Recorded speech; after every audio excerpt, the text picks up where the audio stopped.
Hey guys, welcome back to my channel. So today in this video we're going to talk about something new solution which has been brought in this world. So which is going to make a huge impact around our places and all kinds of stuff. So which I'll be discussing here. It's not related to any technology stuff. So what is the thing is basically there is a lots of issues going on currently, coronavirus and so, but there is also an issue which is happening for the last 10 years and so, that is this global warming and emission of greenhouse effect, and lots of stuff is going on, like seawater is increasing and so on, so Arctic ice is melting and so. So for this there is a new solution which has been brought by researchers from Oxford University. So I'll be discussing all kind of those stuff. So before that I'll just give you a small intro, like what is happening behind that and what is the process, so that it will be easy for you to understand what is the new idea and so.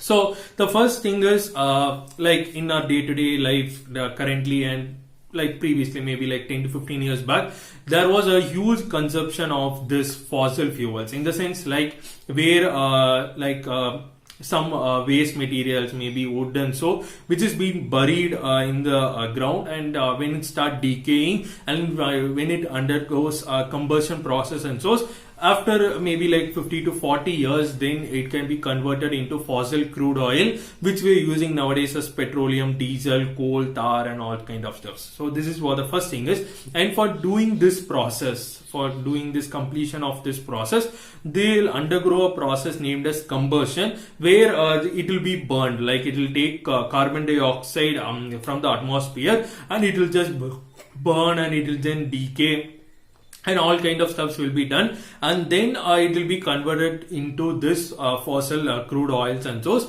and all the major component which is available in this petroleum, diesel and so is hydrocarbons. So please keep this name hydrocarbons as the major thing. So all the major component which is available in this fossil crude oil is hydrocarbons. So that's it. So this is what the first thing is. So coming to the next thing is what is happening in this greenhouse effect and all kind of stuff. So for this thing is nowadays, like if you take if you have fridge, like refrigerators in your homes, or air conditioners, or vehicles burning woods, plastics and all kind of stuff will emit some harmful greenhouse gases like carbon dioxide, monoxide and nitrous gases. Like there are different types of greenhouse gases which is being emitted when we just do some kind of things in our day-to-day life, which will affect the ozone layer. And so, like we all know, there is the ozone layer is getting thinner and thinner, the Arctic layer ice is melting, the animals are moving here, lots of issues, deforestation, all kind of stuff is happening.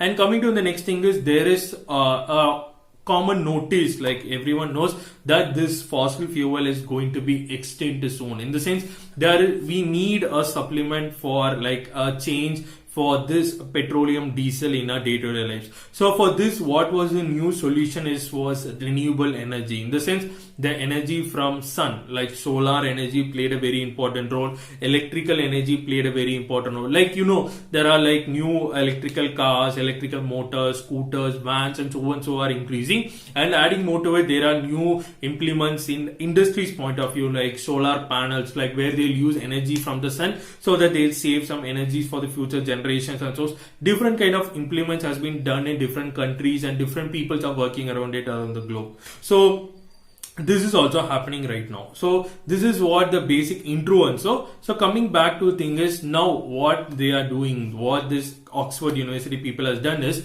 they have made a unique solution where they are going to take carbon dioxide from the atmosphere, from our day-to-day air. They are going to take carbon dioxide from the atmosphere, and it is going to undergo a certain process named as organic combustion method, so which I'll be explaining later. So it will just undergo a process named as organic combustion method, and at the end of this process, it can be converted into rocket fuels, like rocket fuels in the sense for jets, aeroplanes, and so it is named as aviation fuels or jet fuels, which is the major component which is available there is hydrocarbons. For rockets, they will use cryogenic fuels, so it is not rockets. So here it is aeroplanes, like normal airplanes and so. So here they are at the end of this process, like on this organic combustion method, the full process, this carbon dioxide which they are going to take from the the atmosphere will be converted into hydrocarbons. So this is what the base idea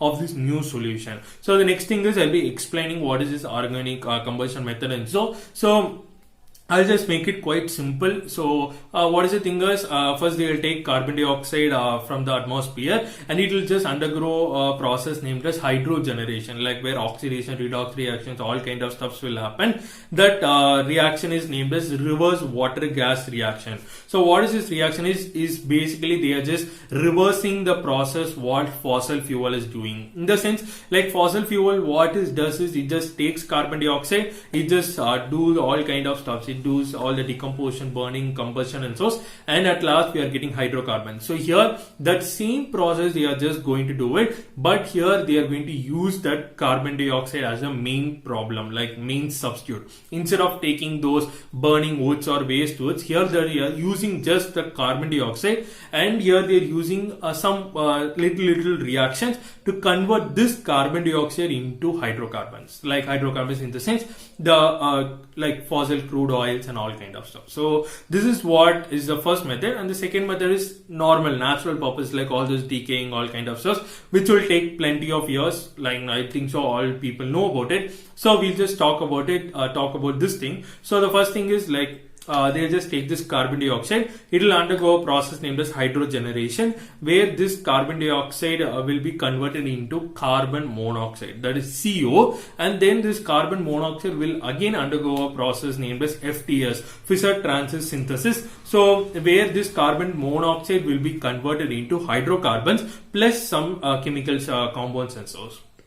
So this is what a simple thing, like how this process works, and for making this process more fast and so they are using a catalyst here. So a catalyst is something like a chemical compound where if you just add in a chemical reaction, it will just speed up the reaction. That is what a catalyst does. So here they are using a mixture of catalyst of iron, manganese and potassium, that is Fe, Mn and K. A combination of this has been used as a catalyst in this full process. And what is the thing is they have done lots of researches and the catalyst part as well, in the sense like there are different kinds of catalysts like exothermic, endothermic and all kind of catalysts, full chemistry side. So I'll just say they have undergone lots of researches in the catalyst part itself. They have to know which is a high productivity, which is doing the process in very short amount of time, what is the output, what is the yield, what is the conversion ratio, what is the percentage of hydrocarbons obtained, what is the percentage of additional chemical, like they have lots of things which they have to undergo, and even there are lots of methods to produce catalysts and so they have done a lot of research there, and they have at last come up with this catalyst, that is iron, manganese and potassium catalyst. So that's it. So here in this process the catalyst is used, and in the final output you are getting hydrocarbons plus some chemical compounds which are like ethylene, propylene, butylene and all kind of stuff. So where this is mainly formed, like this chemical compounds, ethylene, butylene are mainly used by petrochemical industries, and it is purely formed by this fossil fuels only till now. So that is also being produced here, which is also quite an additional solution for us. So this is what the base idea is, how it does and everything. And coming to the final thing, like what they have done right now. So at this end of this process, the conversion ratio from CO2 to this hydrocarbon, the conversion ratio is almost like 38%. You can keep it like 40%, whereas the hydrocarbons which is obtained here is almost like 47%. In this sense, like half, like nearly 50% of carbon dioxide is converted into rocket fuel, that is jet fuels. So where this jet fuels can be used by all aeroplanes in futures, so they don't have to use this conversion, like they can use this conversion for moving from one place to another. So this is what the base idea is, like what they are basically trying to do and what they have done it.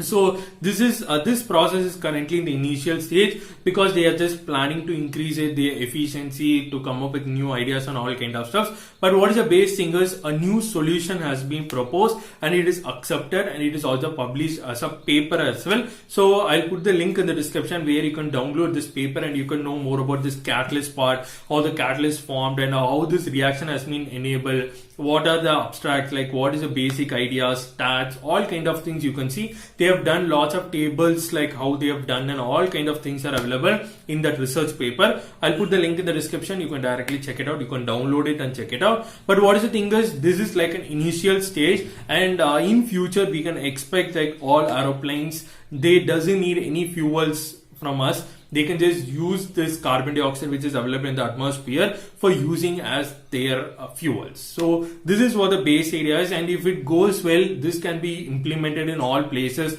even in industry's point of view or even in vehicles point of view, because carbon dioxide is so high, and when this process comes good, then automatically greenhouse effect will be reduced, global warming might be reduced, and automatically everything will come to a normal position. So this is like an initial stage, but what is the thing is, it's quite good and quite effective, and with this solution we can just wait that our future generations will not affect, and they can also have a good life. So that's it. So with this, I'll just end this video, and if you have any doubts related to this, please comment below. I'll pakka reply to it. So hope so you like this video. If you like it, give it a thumbs up. So like this content, I'll just meet in the next video. So till then, peace from K Square. Bye.